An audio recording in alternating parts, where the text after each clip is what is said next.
नमस्कार दोस्तों, success study बारोदा YouTube channel में आपका स्वागत है। आज के इस वीडियो में हम मेंटल एबिलिटी यानी मानसिक योग्यता, जिसे रीजनिंग, तर्क शक्ति परीक्षण, बुद्धिमत्ता परीक्षण आदि नामों से पुकारा जाता है, जाना जाता है।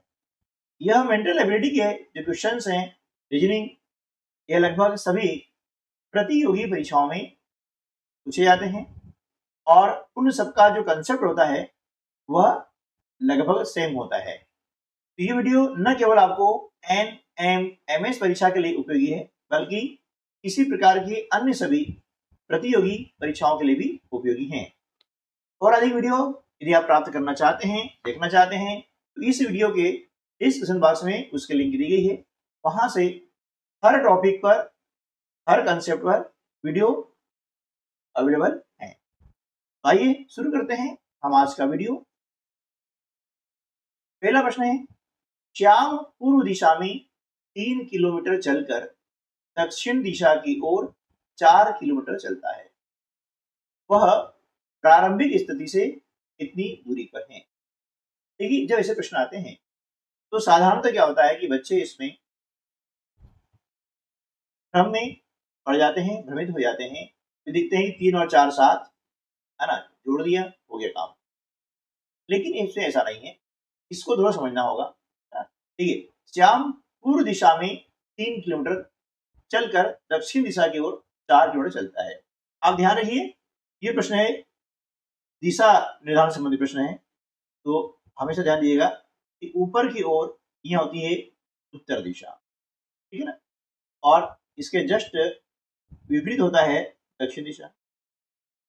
दाहिनी तरफ होती है पूर्व दिशा और बाईं तरफ होती है पश्चिम दिशा। ये ध्यान दीजिएगा, ठीक है। अब क्या बोला है कि श्याम पूर्व दिशा में 3 किलोमीटर चलता है। अब मान लीजिए कि श्याम यहाँ पर खड़ा है। अब यहाँ से 3 किलोमीटर चला पूर्व दिशा की ओर, ये 3 किलोमीटर, ठीक है ना। फिर दक्षिण दिशा की ओर 4 किलोमीटर चलता है। अब देखिए दक्षिण दिशा नीचे है, तो यहाँ से 4 किलोमीटर यहाँ पर चला, ठीक है। वह प्रारंभिक स्थिति से कितनी दूरी पर है? उसकी प्रारंभिक स्थिति कहां पर है? ये यहाँ पर है, ठीक है ना। और अभी कहां पर है? यहाँ पर है। पूछा गया है कि प्रारंभिक स्थिति से कितनी दूरी पर है ना। तो ये दूरी हमें ज्ञात करनी है। यदि ऐसा पूछा जाता कि प्रारंभिक स्थिति से वह कुल कितनी दूरी पर है ना, तो फिर इनको हम जोड़ देते। ये ध्यान रखें। आप देख रहे हैं कि यहाँ पर जो आकृति बन रही है, यह बन रही है समकोण त्रिभुज बन रही है। क्या बन रही है? इस प्रकार से, है ना, समकोण त्रिभुज की आकृति बन रही है। समकोण है 90 डिग्री कोण होता है, उसे हम कहते हैं समकोण, ठीक है। और समकोण त्रिभुज में पाइथागोरस का जो प्रमेय होता है, जिसे हम बोधायन सूत्र भी कहते हैं, तो लागू होता है। इसमें क्या है, देखिए, ये जो समकोण है, इसके सामने वाली भुजा हम बोलते हैं कर्ण, ठीक है ना। क्या बोलेंगे? कर्ण। और ये आधार हो गया और ये हो गया लंब। तो हमें क्या याद करना है? कर्ण याद करना है। देखिए, मैं आपको पहले क्लियर समझा देता हूँ, उसके बाद में इसको शॉर्टकट जैसे करते हैं, बहुत आसान है। तो कर्ण बराबर अंडर रूट लंब का वर्ग धन आधार का वर्ग, ठीक है। इसका सूत्र होता है। तो अब देखिए यहाँ पर लंब कितना है? लंब 4 है, 4 का वर्ग, आधार 3 है, 3 का वर्ग, ठीक है ना। तो अब 4 का वर्ग कितना होता है? वर्ग समझते हैं आप, उसका अवश्य गुणा, यानी 4 का 4 गुणा, 4 चौक 16, ये याद है हमें। धन 3 का वर्ग यानी 3 3 9। अब दोनों को हमने जोड़ा, कितना हो गया? 25। और ये चिन्ह है वर्गमूल का, तो 25 का वर्गमूल होता है 5। अब यहाँ पर दिया है किलोमीटर, तो उत्तर आ जाएगा आपका किलोमीटर, ठीक है ना। यानी ये जो दूरी है ना, ये यहाँ से यहाँ तक की दूरी, ये हो जाएगी 5 किलोमीटर। ये हमारा ऑप्शन सी जो है सेव करो। अब देखिए, ये तो समझने के लिए, परीक्षा में इतना सब कुछ करने की आवश्यकता नहीं है। वहां क्या देखते हैं, बस ऐसा थोड़ा सा डायग्राम बना लिया आपने, नहीं बनाया है तभी हम जानते हैं। ऐसे प्रश्न जो आते हैं वे मतलब पाइथागोरस प्रमेय वाले ही प्रश्न होते हैं। पूर्व इधर गया है, दक्षिण गया है, ये हमें क्या करना है, तो क्या करना है, इसका आप निकालें दोनों संख्याओं का वर्ग। ये 3 का वर्ग 9 हुआ, 4 का वर्ग 16 हुआ, दोनों जोड़ दिया 25, 25 का निकाल लिया हमने वर्गमूल, तो आ गया 5। बस इतना ही सिर्फ जो है हमें करना होता है। ठीक है, कब? जब ये सारा कंसेप्ट हमको क्लियर होता है, जब इसका हम बार बार अभ्यास कर लेते हैं, है ना, तब ये इतना करके ही इस प्रश्न को हम सॉल्व कर सकते हैं। ठीक है, चलिए अगला प्रश्न देखते हैं।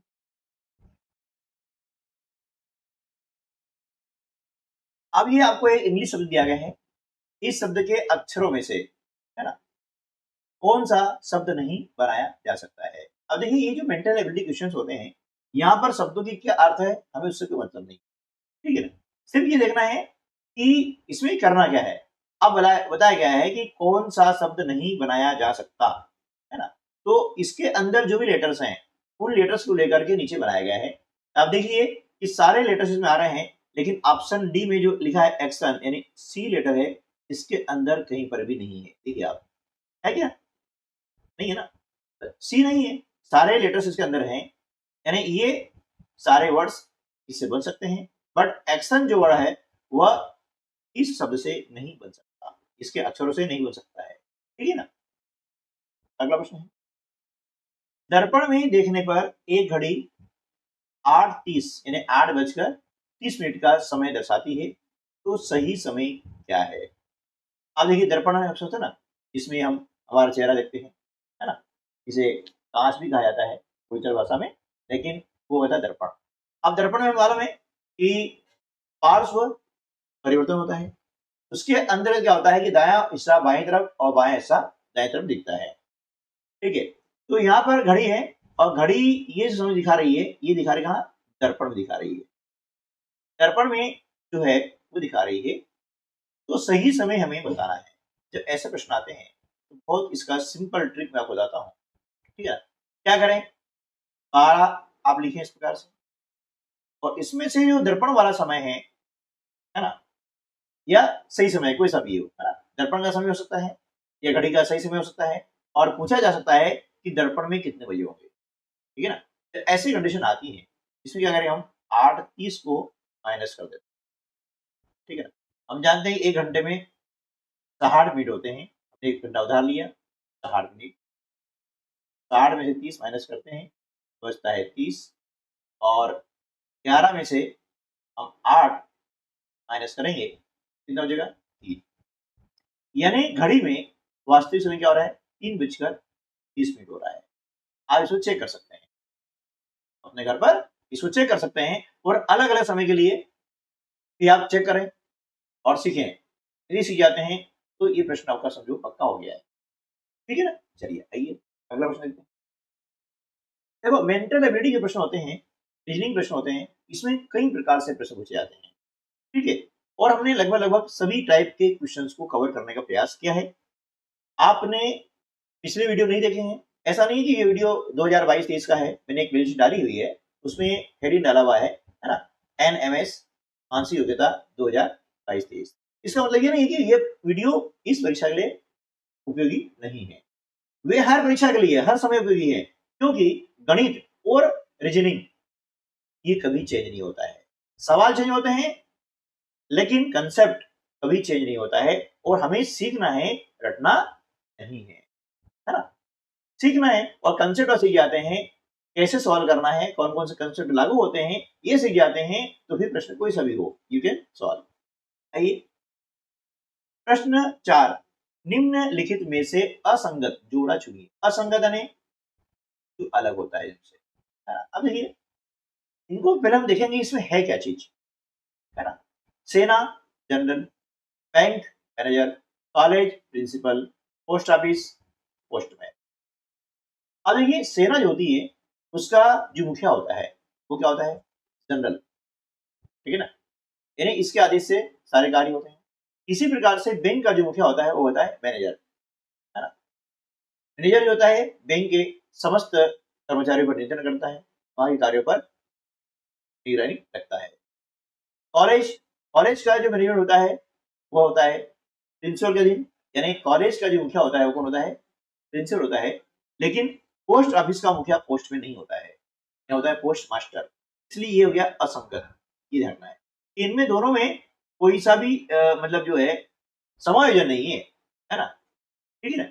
ऐसे प्रश्न पूछे जाते हैं, तो ये भी हमें ध्यान रखना है। आइए अगला प्रश्न। 46 विद्यार्थियों की कक्षा में कमलदीप का क्रम 12वां है, नीचे से उसका क्रम क्या होगा। अब देखिए 46 विद्यार्थी हैं कक्षा में, वो कमलदीप का क्रम 12वां है, नीचे से उसका क्रम क्या होगा, यानी ऊपर से जब चलते हैं, है ना, ये ऊपर से जब चलते हैं तो कमल का क्रम क्या आ रहा है, 12वां आ रहा है। यहाँ पर कमल है ना, ठीक है, और इसका क्रम क्या है, 12वां है, ठीक है। अब नीचे से यहां से जो है उसका क्रम क्या होगा, ठीक है। अब देखिए कि यहां पर 12वां क्रम है, यानी 46 में से हमने ये जो है 12, ये 12वां क्रम है, ये 12 हमने घटा दिया, कितना बचता है 34, है ना। यानी इधर जो है 34 विद्यार्थी हैं, इधर से गिनेंगे तो 34 और ये एक हो जाएगा 35, यानी इनका जो क्रम होगा वो क्या होगा, 35वां क्रम होगा, ठीक है ना। क्योंकि इनके नीचे 34 विद्यार्थी हैं, ना, ऊपर से 12वां है और नीचे से हम जाएंगे तो इनका क्रम क्या हो जाएगा, 35वां हो जाता है, ठीक है। तो कुल विद्यार्थी कितने हो गए, 46 हो गए, ठीक है। तो यहाँ पर सही जो विकल्प होगा वो होगा 35, ना, यानी कुल जो हमारे पास विद्यार्थी कितने हैं, वे हैं 46। अब 46 में से इनका क्रम क्या है, 12वां क्रम है, यानी इनके सहित यहाँ पर 12 हमने माइनस किया, तो इधर जो है नीचे, है ना, कमल से नीचे की तरफ जो है वह कितने विद्यार्थी हैं, 34 विद्यार्थी हैं, 34 तो हो गया ना। अब यहां से हम चलते हैं कमल के पास में, तो कमल का क्रम क्या हो जाएगा, नीचे से 35वां क्रम हो जाएगा, कौन सा क्रम हो जाएगा, 35वां, क्लियर। चलिए अगला प्रश्न देख लेते हैं। एक दीवार घड़ी 1 बजे एक बार, 2 बजे 2 बार, 3 बजे 3 बार, इसी प्रकार से 12 बजे 12 बार और 24 बजे तो 24 बार, ये 24 घंटों में बजेगी।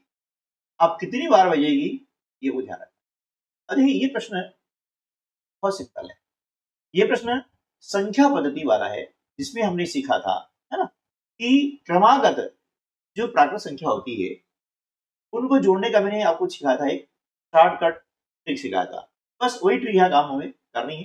देखिए 1 बजे एक बार, 2 बजे 2 बार, 3 बजे 3 बार, यानी कि यहाँ पर हम देख रहे हैं कि जो संख्या हमारी आ रही है वह 1 2 3 4 इस प्रकार से लगा करके 24 तक आ रही है ना। तो 24 घंटे में कितनी बजेगी, यानी 24 बार आ रही है। तो क्रमागत प्राकृत संख्याओं को जोड़ने का तरीका मैंने आपको बताया था, बहुत सरल तरीका है, क्रमागत होना चाहिए, है ना, एक के बाद एक आने वाली। तो देखिए यहां पर हम देख रहे हैं कि 1 से 24 तक है, कंटिन्यू जोड़ना है, बहुत सारा तरीका है, देखिएगा 24 लिख दो, आप लिख दिया, और 24 से आगे क्या आता है, तो इसमें जोड़ दो तो क्या आ जाएगा 25, इसमें गुणा कर देंगे 25, ठीक है, और इसमें 2 का भाग लगा दो, ना। जहां तक हमें जोड़ना है वो संख्या लिखी, इस संख्या में 1 जोड़ दो, अगली संख्या जो आती है वो हमने लिख दी और 2 का भाग लगा दिया, क्लियर।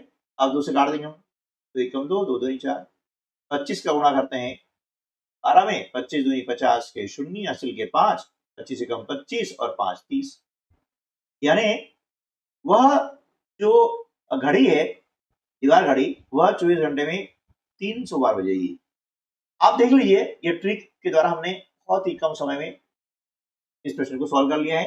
यदि आप ऐसा करेंगे तो जोड़ के देखें, 1 2 3 4 से लगा गए 24 तक गिनती लिखें, उनको जोड़ें और अपने इस उत्तर की पुष्टि करें और देखें कि परंपरागत तरीके से हल करना ज्यादा अच्छा है या ट्रिक के द्वारा हल करना ज्यादा अच्छा है, ये निर्णय आप पर है, और कमेंट्स बॉक्स में जरूर मुझे बताइएगा। चलिए आइए अगला प्रश्न देखते हैं। यदि ABC आकाश नीला है, BD नीला रंग तथा DEC रंग अच्छा है, तो अच्छा का संकेत क्या होगा। ये कोडिंग डिकोडिंग वाला प्रश्न है, लेकिन 3 प्रकार से पूछा जाता है। और हमने बहुत से वीडियो बनाए हैं, चैप्टर वाइज बनाए हैं, है ना, लेकिन उसका लंबा वीडियो हो जाने के कारण हमारे बहुत सारे जो व्यूअर्स हैं, फ्रेंड्स हैं, वो कहते हैं सर लंबा हो जाता है, हम समझ नहीं पाते हैं, तो छोटे वीडियो बनाइएगा। तो हर वीडियो में 5 से 7 प्रश्न लेता हूँ, जो कि इस परीक्षा दृष्टिकोण से काफी महत्वपूर्ण होते हैं, क्योंकि इनको समझना जरूरी है। आप देखिए यहाँ पर ए बी सी आकाश नीला है। अब देखिए ए बी सी हमने लिखा, ए बी सी, क्या बोला, इसका मतलब क्या हुआ, आकाश नीला है। ये बेसिक होता है कैसे हमको हल करना है, अदरवाइज देख करके हम भाई कर पाएंगे, ठीक है। फिर बी डी नीला रंग, ये बी डी लिखा हमने, ये बी डी, ये हो गया नीला रंग, ठीक है। और डी ई सी हो गया, डी ई सी, ठीक है, डी ई और सी, क्या बोला, रंग अच्छा है, ठीक है। अब देखिए यह बोला अच्छा है, अब अच्छे के लिए क्या है, ये आए, देखिए आप, डी के लिए क्या है, रंग, पी किसका है, पी का मतलब है नीला, ठीक है, ये दिख रहा है आपको। ए के लिए क्या शब्द आया है, आकाश आया है। तो अच्छा जो लिखा हुआ है इसका संकेत क्या हो गया है, इसका संकेत हो गया ई हो गया, इसलिए विकल्प ए हमारा सही उत्तर हो जाएगा। ठीक है दोस्तों, तो आज की वीडियो में बस इतना ही, मिलते हैं अगले वीडियो में, तब तक के लिए नमस्कार, जय हिंद।